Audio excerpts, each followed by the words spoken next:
Isipiye di kuwapo haupata milelema.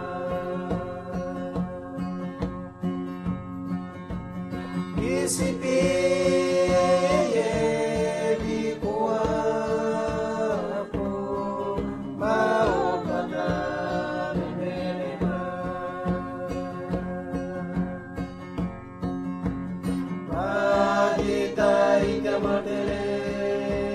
Siapa dota ika matele ikuai esoloma adita ika matele siapa dota ika matele ikuai esoloma.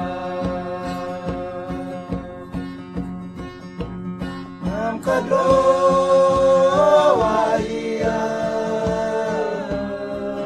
kuada bebema nam kadrowa iya kuada bebema madita ikamatele siapa dota ika matele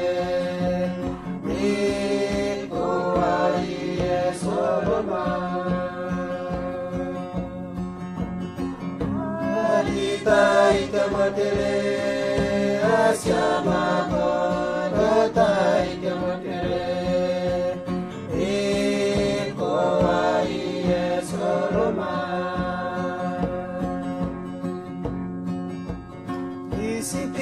Isipiye di kuwapo haupata milelema. Adita ika matele siapa dota ika matele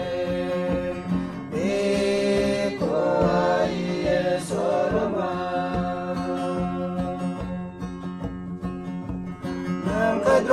Kadrowa iya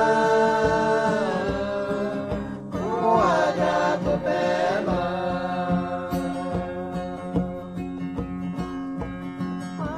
adita ika matele siapa dota ika matele